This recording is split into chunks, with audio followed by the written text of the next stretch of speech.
Bom, esse vídeo aqui é para explicar sobre as diretrizes de escrita do seu TCC. Esse manual que eu estou usando aqui é o manual da FEMA. Ele fica lá no site, na sua graduação, em TCC, tem normas, materiais, eu não me lembro como é que está escrito exatamente no site, mas dentro da sua graduação no site tem um lugar só sobre TCC. Você vai encontrar essas diretrizes lá, tá? Lá também tem um modelo que você pode seguir já em Word, né, em Doc, que você pode baixar e fazer o seu trabalho já em cima das normas, em cima já das diretrizes do padrão ali, de como tem que ser a margem, de como tem que ser a letra, tá? Então, se você seguir o modelo apresentado lá no site, você vai conseguir já ficar padronizado em várias coisas, como por exemplo, lá naquele modelo já tem essa estrutura, né? O que é opcional, o que é obrigatório conter no seu trabalho. Então, olha, você pode ver que anexos, apêndices, glossário são opcionais, porque você só vai incluir esses elementos no seu trabalho se você tiver anexo, se você tiver apêndice. O que é um anexo, gente? É aquilo que você copia de alguém. Então, anexo, vamos supor, você pegou o questionário de um outro trabalho. Isso é um anexo, você vai incluir aqui, é um anexo. Por quê? Porque não foi você que fez. Ah, usei um texto, uma lei. Usei uma lei no meu trabalho, quero colocar essa lei em anexo. É anexo. Apêndice é o que você criou. Então, eu fiz um termo de consentimento para entregar para, né, os participantes da pesquisa. É apêndice. Eu fiz um questionário para enviar, né, um formulário online com as seguintes questões. É apêndice, tá bom? Então, a diferença entre anexo e apêndice é que o anexo é feito por outra pessoa e você está usando isso. E o apêndice é um material que você criou, elaborou e colocou no seu trabalho. Essas informações sobre glossário, essas coisas estão aqui, né? Lista de símbolos, tal. Vocês vão encontrar aqui nesse manual, não vou entrar nesses detalhes, tá bom?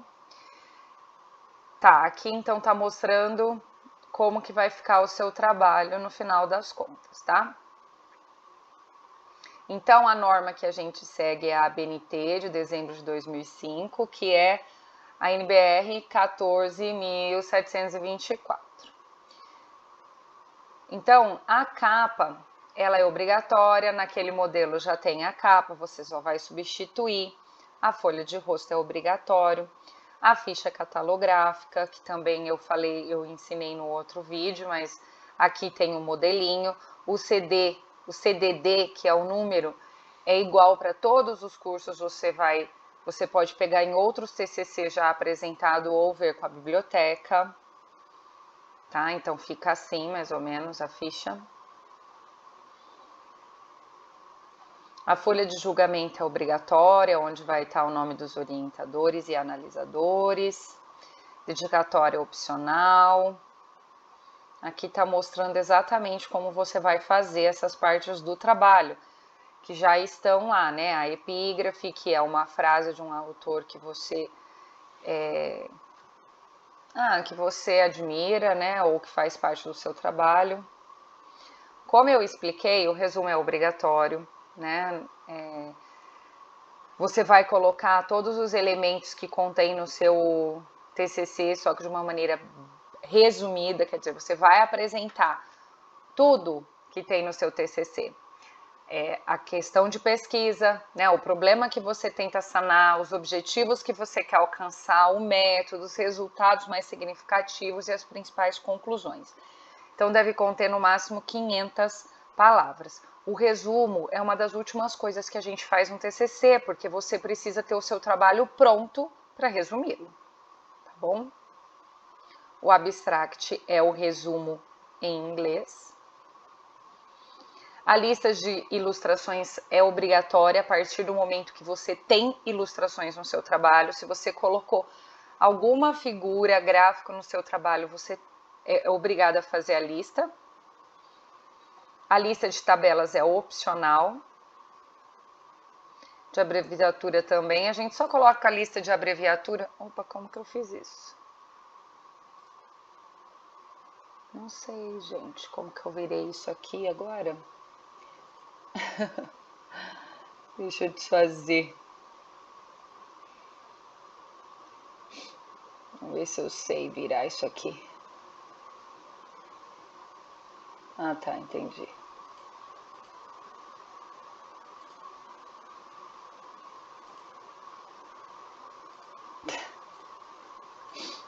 Pronto. Aí a gente tem a lista de símbolos também, que é opcional. Isso aqui é mais para química, né? Para matemática, que eles usam bastante essas coisas. O sumário é obrigatório e tá vendo aqui, ele segue esse padrão. Naquele modelo que eu enviei para vocês, ele é automático. Mas para você conseguir usar o automático, você tem que saber colocar cada título dentro da estrutura, né, para puxar depois no sumário automático. Tá vendo aqui, tá explicando como é que tem que ser o sumário, olha. Então, o título do capítulo é essa letra, aí vocês vão seguir isso aqui.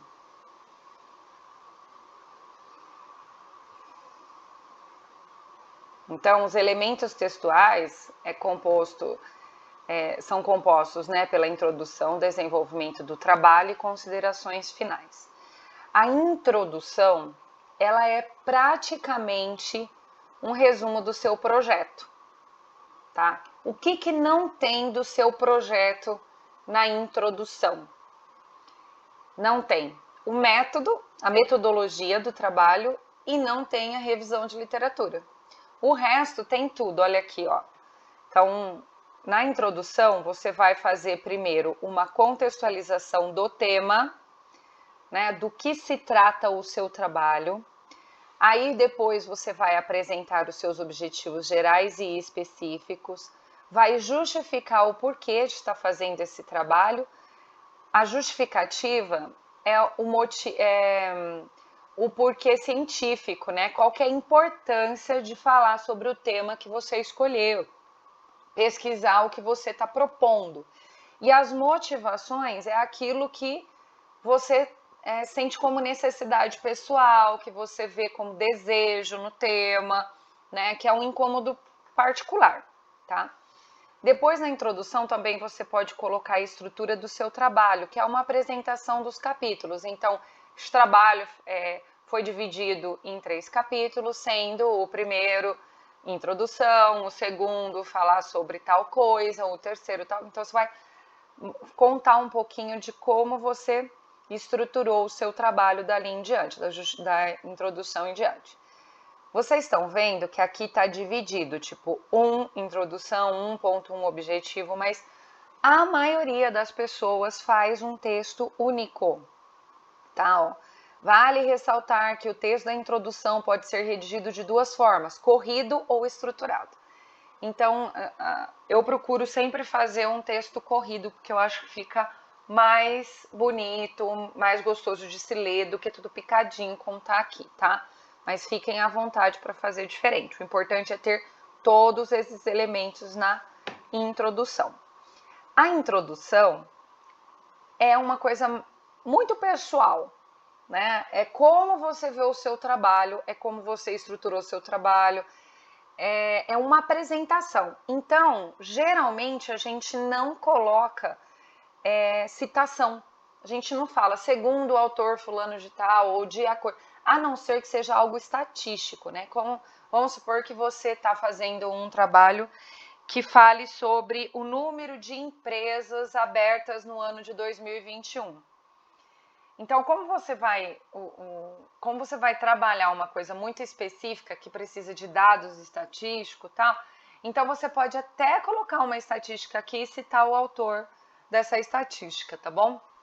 Mas não é necessário.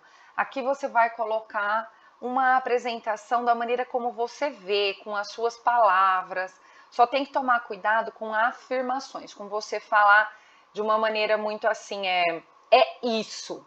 Porque quando você afirma, você tem que provar, ou por meio do seu próprio texto, do resultado do seu trabalho, ou por outros trabalhos. Então, se você fizer isso, né, como mostra esse trabalho, vai dar a entender de que neste trabalho já vai ser provado aquela hipótese que você está levantando ali na introdução, tá bom? Mas senão não precisa ter citações, a não ser que você use a citação de algum autor para escrever. O que é desenvolvimento do trabalho? São os capítulos que vão dar o referencial teórico ou o resultado do seu trabalho. Então, você vai ter aqui a revisão de literatura, então vai entrar capítulos colocando todos os conceitos do seu trabalho, explicando o tema. Geralmente a gente tem a história daquele tema, da onde surgiu, como que foi desenvolvido ao longo do tempo, o que tem se falado no momento atual. Então, a gente tem capítulos, né, e subcapítulos. Então, geralmente a gente coloca assim no desenvolvimento, capítulo 2, dentro do capítulo 2, 2.1, para dividir aquele capítulo. Aí, capítulo 3, outro tema. No desenvolvimento do trabalho, geralmente tem de 2 a 3 capítulos. Quando é revisão de literatura, a gente tem 3 capítulos só de teoria.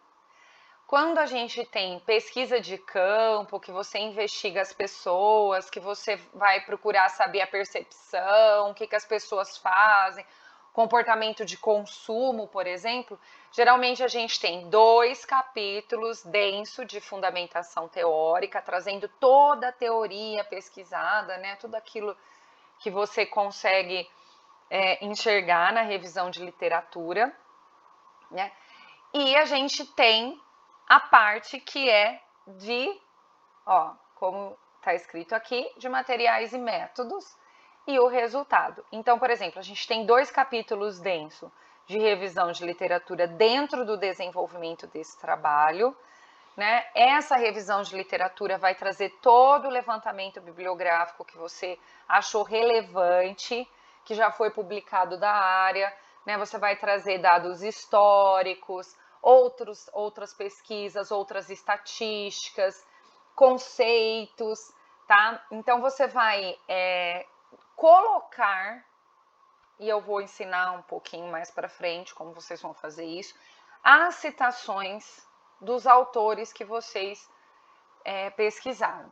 E aí, no meio dessas citações, vocês fazem colocações sobre as conclusões que vocês vão chegando sobre essas citações. O que vocês vão percebendo, o que vocês vão entendendo daquelas informações que vocês foram pesquisando. Então, de um parágrafo para o outro, vocês fazem frases de ligação.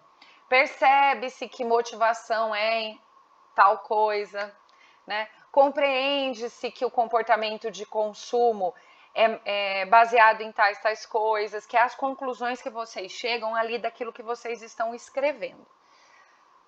Essas conclusões são com as suas palavras, são frases suas e vocês não vão colocar referência nenhuma porque é sua. Então, percebe-se, entende-se, compreende-se.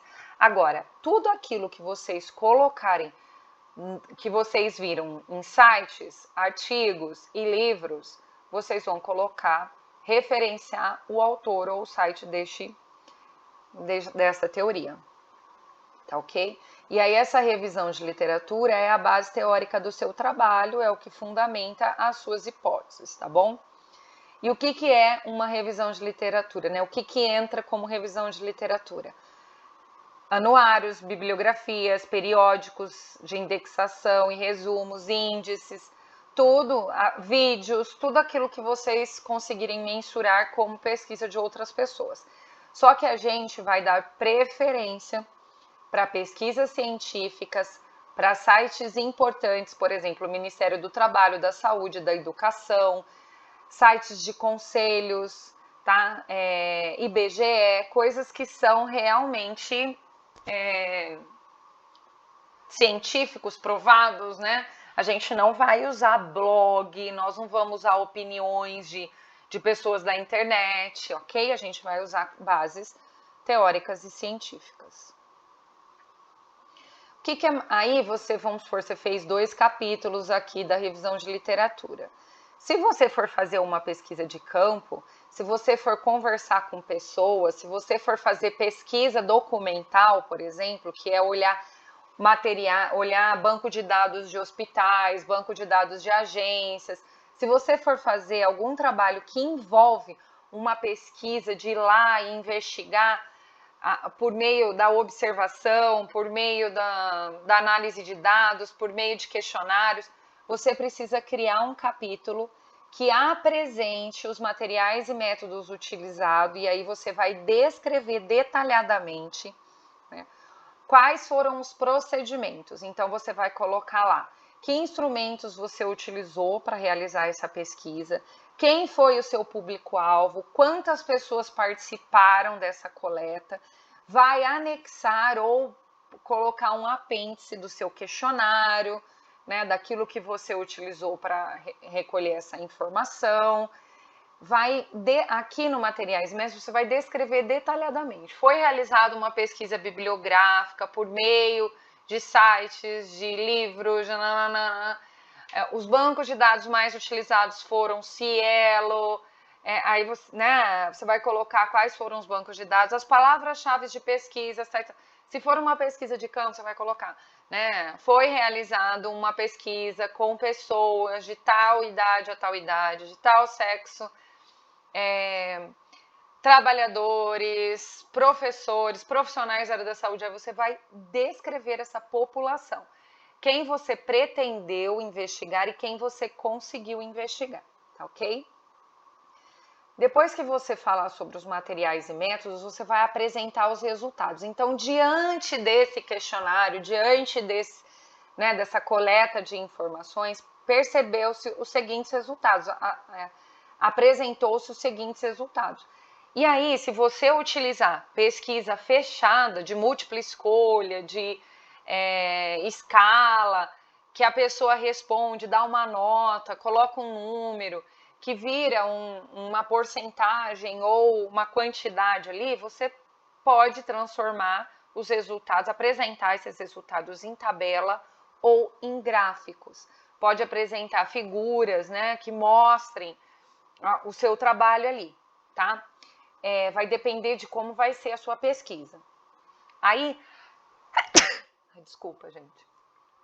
E aí, esses gráficos, você vai apresentar um gráfico e comentá-lo, né? Você vai falar, por exemplo, conforme o gráfico anterior, ou conforme o gráfico 1, percebe-se que a maioria das pessoas, ou seja, 80% dos respondentes acredita, né, que vitrine aumenta a probabilidade de compra, o interesse pela compra, tá? Então, vocês vão comentar os gráficos, o gráfico tá lá, ele tá mostrando em números e você faz um comentário. Esse primeiro comentário é só uma transcrição do gráfico, você vai falar o que o gráfico já mostra, mas você tem que comentar, porque a gente não pode considerar que a pessoa já entendeu, né? Então, você comenta o gráfico.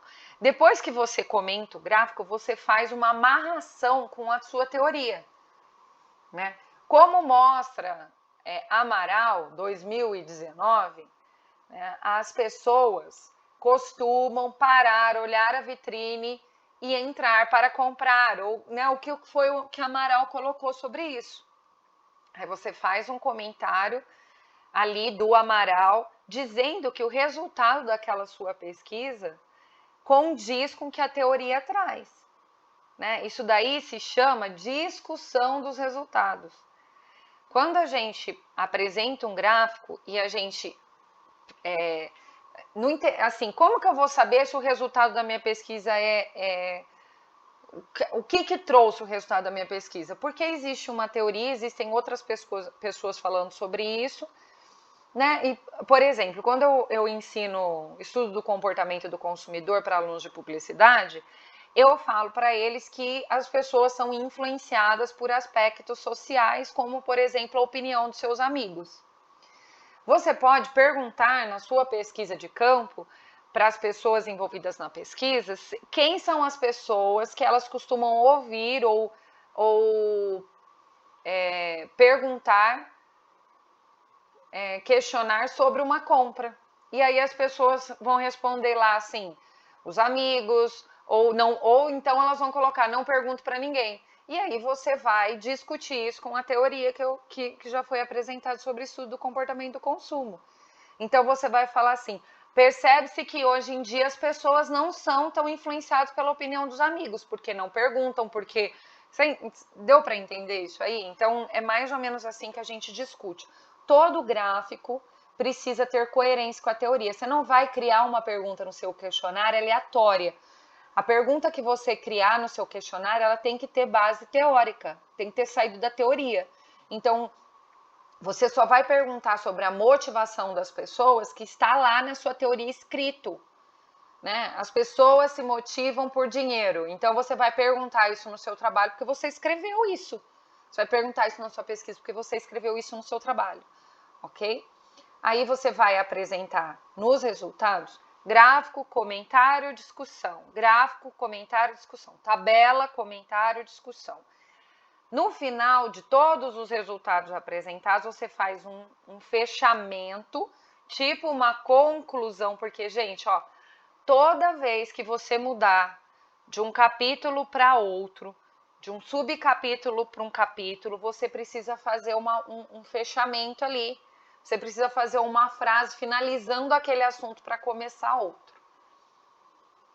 E aqui no resultado também é assim. Aí depois do resultado nós vamos ter a conclusão do trabalho, tá?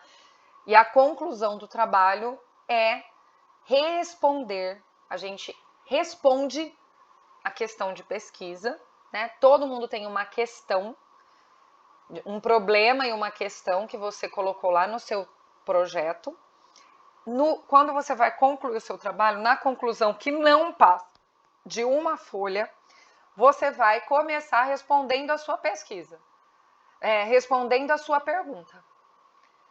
Então, vamos supor que a sua pergunta era: os consumidores são atraídos pelas vitrines do supermercado, pelas vitrines das lojas? Ou então, assim, vamos supor que a sua pergunta seja: como os consumidores percebem a influência das vitrines das lojas? Se a sua pergunta for essa, quando você for começar a conclusão do seu trabalho, você vai falar assim, o trabalho concluiu que as pessoas percebem que as vitrines chamam a atenção quando tem muitas cores, quando... Sei lá, você vai responder essa pergunta conforme as questões lá, a resposta das questões do seu questionário ou da sua entrevista, ou da pesquisa que você fez referente a outros artigos. Então, na conclusão, você vai colocar, vai responder a sua pergunta, vai mostrar quais objetivos você conseguiu atingir e vai finalizar dizendo qual foi o principal resultado, né? Aí você vai colocar, né, os resultados mais importantes do seu trabalho e vai fechar o seu trabalho. Geralmente a gente finaliza a conclusão dizendo que outras pesquisas precisam serem feitas, que essa pesquisa não tem o objetivo de exaustar, né, de falar tudo que tem que ser falado sobre o trabalho. Aqui está falando sobre configurações da página, acho que a gente não precisa entrar nesses detalhes aqui na formatação dos capítulos, como que tem que ser os títulos, tá? Aqui na redação do texto, né?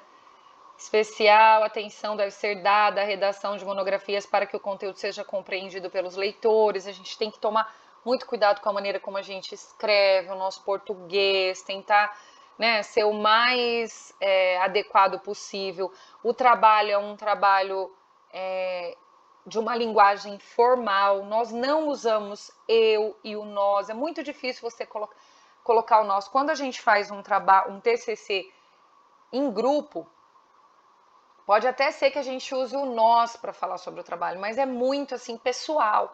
Então costuma usar a terceira pessoa do singular, né? Percebe-se, entende-se, compreende-se. A gente usa muito assim, né? Que fica mais distante do. É como se você estivesse falando como um pesquisador e não como a pessoa, a figura que você é, tá? Sempre que você usar no seu texto alguma palavra, por exemplo, que é uma expressão, um jargão da sua área, network, brainstorm, qualquer coisa do tipo que seja um jargão da sua área, é importante você dizer o que isso significa, né? Feedback, que nada mais é, né, o retornar ao funcionário, dizer ao funcionário aquilo que se espera dele, aquilo que ele fez de bom. Você vai conceituar ou por uma citação bibliográfica, de preferência, ou com as suas próprias palavras. Entende-se por feedback, tal coisa. Aqui está mostrando como você vai colocar cada ilustração, tá? Então, tem um quadro aqui, como que é feito o quadro, como que você coloca embaixo. Tudo aquilo que você criar, você não precisa colocar a fonte, tá? Mas quando a fonte é de algum lugar, você tem que colocar a referência certinha, tá? Da onde você tirou, né? In significa que você tirou deste livro aqui, essa tabela, esse gráfico aqui, tá? Não é gráfico não, acho que é quadro isso aqui, sei lá. Esquema, né? É uma figura, é um esquema. Então, você vai colocar da onde você tirou. Sempre seguindo as mesmas regras de referencial lá do final. Nome do autor ou autores, ano e página. Suponhamos que você adaptou. Aí você não vai colocar in, você vai colocar adaptado e o nome do autor, tá? Aqui também mostra como que é a apresentação de tabelas. E vamos falar um pouquinho de citações, tá? As citações é aquilo que você pega dos autores e coloca no seu texto. Onde a gente usa citação? Na fundamentação teórica, no desenvolvimento do seu trabalho e na discussão dos seus resultados. A gente tem duas formas de fazer a citação. A gente tem a forma que é Ctrl+C, Ctrl+V, que a gente chama de citação direta, que você pega o trecho do trabalho ou do texto e usa no seu trabalho, né? E aí você dá o crédito para a pessoa que escreveu. Ou você tem a citação indireta, que é você ler o texto de alguém, né? Você lê o trabalho de alguém, e aí você escreve do seu jeito. Mas o fato de escrever do seu jeito, que você entendeu ali, não tira o crédito da pessoa. Você tem que dar o crédito do mesmo jeito. Você tem que colocar de acordo com fulano de tal, segundo fulano de tal, tá? Então, um é copiado, o outro é modificado, mas os dois são citações de alguém. A ideia não é sua, a ideia é da pessoa. A gente chama de citação em sentenças, que é a citação direta. Eu vou lá, copio, né, idêntico, eu faço uma cópia idêntica da fonte e coloco no meu trabalho. Uma forma de fazer isso é assim, ó, segundo Gonçalves, 2013, página 17, e aí eu coloco entre aspas e escrevo igualzinho, não mudo nada do autor. Isso é válido? É. Pode fazer isso? Pode. Mas nós temos que evitar Ctrl+C, Ctrl+V no trabalho inteiro. A gente usa muito cópias idênticas quando é conceito, estatística, quando é uma coisa muito assim, que não dá para mudar, que é muito difícil de mudar. Senão, nós vamos colocar com as nossas palavras, tá bom? A gente vai escrever como a gente entendeu, tá bom? Como a gente entendeu, não, da nossa maneira. Nós não vamos mudar, nós vamos interpretar, não, a gente não muda a ideia do autor, a gente só coloca com as nossas palavras. A gente coloca entre aspas, na mesma linha, desse jeito aqui, igualzinho uma sequência, ó, uma sequência do texto, quando a citação, a sentença não passa de 3 linhas, tá? Vocês estão vendo que não passa de 3 linhas aqui. Se a sentença passar de 3 linhas, você vai fazer assim, ó. Você vai escrever, por exemplo, segundo fulano de tal, o ano e a página, porque todas as citações diretas, que são cópias, precisam ter página. Você vai escrever a sentença recuada. Então, você vai colocar segundo essa pessoa aqui. Esse segundo, você, de preferência, já coloca no final da frase anterior. Terminou a frase, você já coloca na mesma linha, segundo fulano de tal, 2 pontos, pula 2, né? Faz 2 enters e escreve com letra número 10, com margem 4 e espaçamento simples. Toda a sentença que você deseja colocar no seu trabalho, tudo aquilo que é muito importante que seja falado ali no seu trabalho desta forma, tá? Aqui, ó, vocês podem ver que aqui é quando eu começo segundo fulano de tal e aqui também segundo fulano de tal, mas existe uma outra forma de fazer, né? Dá pra gente escrever a frase e depois só colocar o autor dentro do parênteses. A diferença é que quando você coloca o sobrenome do autor dentro do parênteses, ele é inteirinho em caixa alta. Quando é sentenças, também, tá? Também é possível fazer isso quando for sentenças, recuado. Quando o texto original foi substancialmente alterado e adaptado, ou seja, você colocou com as suas palavras, você fez um resumo daquilo que você leu, você não vai colocar entre aspas e não vai recuar. Por quê? Porque você não copiou, você alterou, você colocou do seu jeito, tá? Esse é o ideal. Isso aqui significa que você está compreendendo, que você está transferindo as ideias para o seu texto. Essa é a melhor forma de fazer uma citação, porque fica mais com a sua cara, com o seu jeito de escrever, tá? Não que as outras sejam erradas, mas a gente precisa procurar fazer mais citações indiretas. Você usa a ideia do autor, mas coloca da sua maneira. E aí, quando você faz isso, no final da frase ou do parágrafo, você vai citar quem são os autores, o ano. E quando é citação indireta, a página não é obrigatória, tá? Nesse caso aqui, a pessoa quis colocar a página, mas ela não é obrigatória. Por que está escrito de 70 a 74? Porque essas ideias aqui não estão em uma página só. São ideias que esse autor pegou da página 70 até a 74. Citações com 3 autores, a gente coloca os 3 sobrenomes.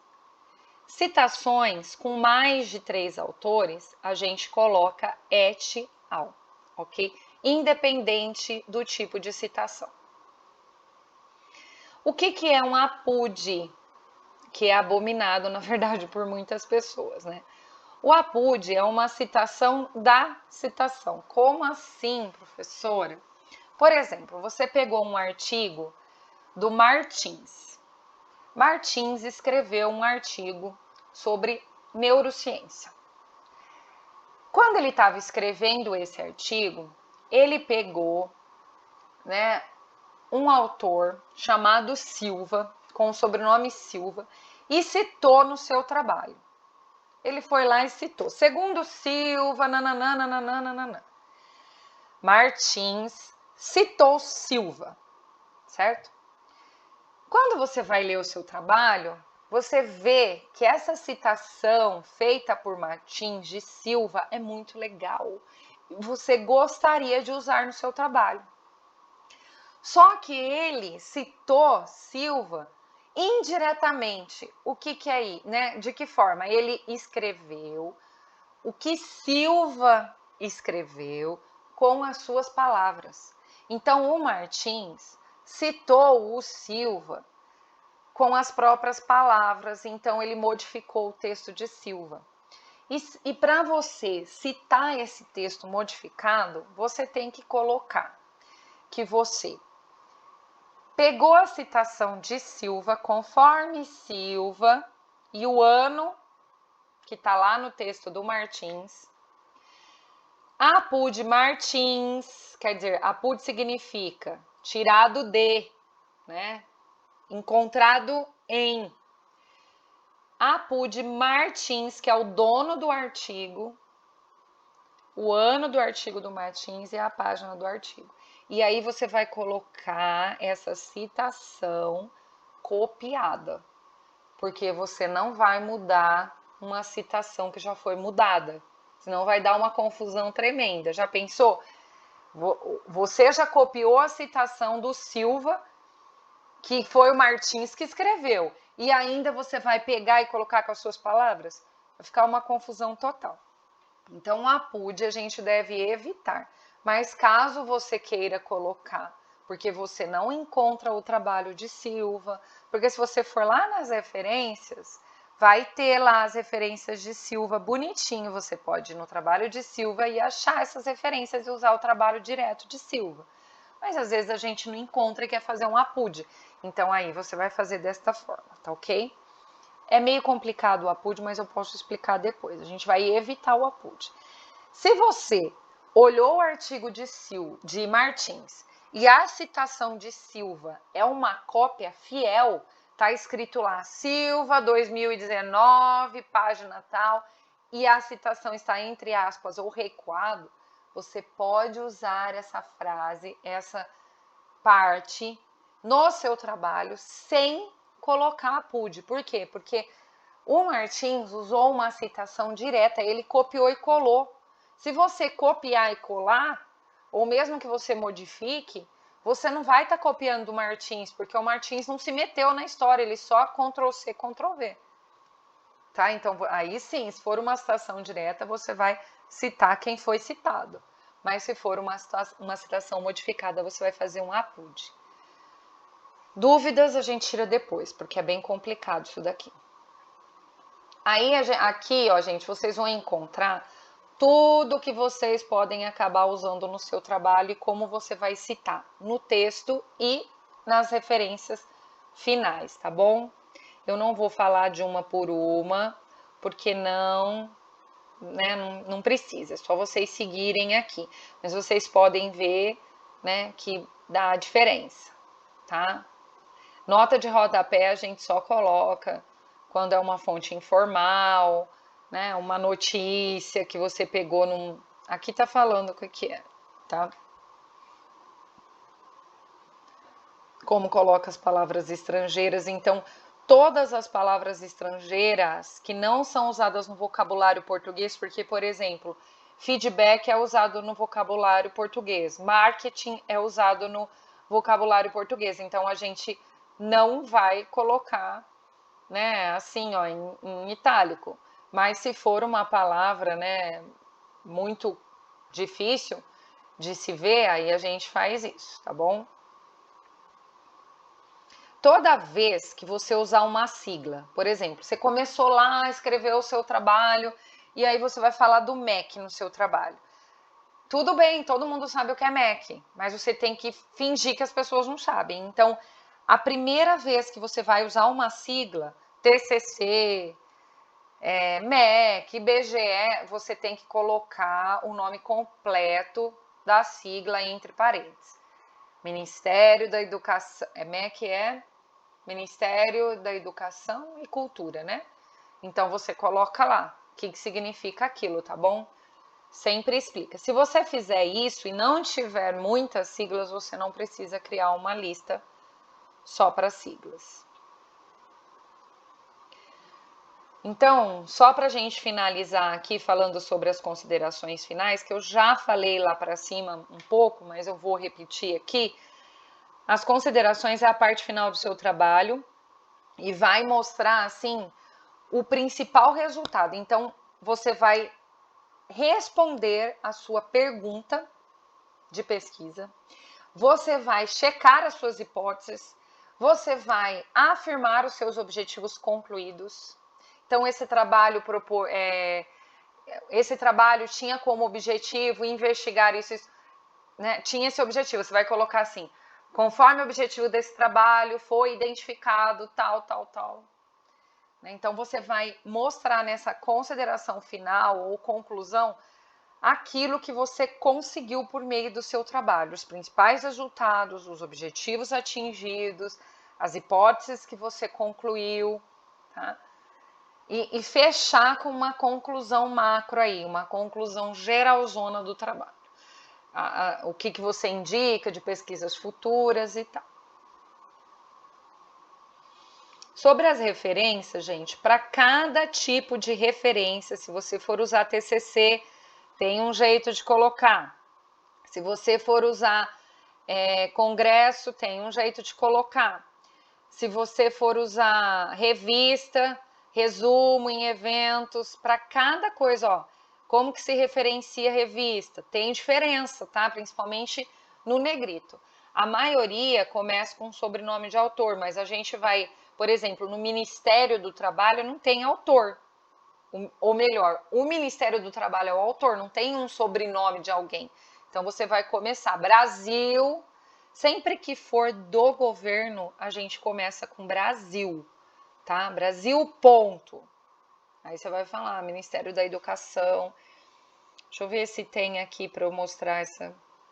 Ó, quando for referência de sites da internet, se tiver sobrenome, você vai colocar o sobrenome e vai pôr a referência aqui. Gente, evita desse hiperlink aqui, tá com hiperlink aqui, mas não é para usar hiperlink no trabalho, tá? Tem que deixar sem essa marcação aqui do hiperlink. Lista de discussões, obra em CD-ROM. Não tá falando aqui do... Pode ver que quando é internet, se não tiver o sobrenome, a gente coloca o site, tá? Aqui não tá falando sobre questão do Brasil, mas tudo que for sites do Brasil, se vocês precisam usar a referência, né? Começar com Brasil, tá bom? Olha aqui, ó, Associação Brasileira de Normas Técnicas. Quando que a gente usa assim, ó, que a gente faz isso aqui? Quando a gente repete o autor anterior. Então, isso daqui significa que é o mesmo nome que esse. Tá ok? Acho que era isso, ó, 43 minutos de falação. Espero que dê para, né, que deu para entender. As demais dúvidas a gente tira pessoalmente. Um beijo e um queijo. Até mais. Bom trabalho!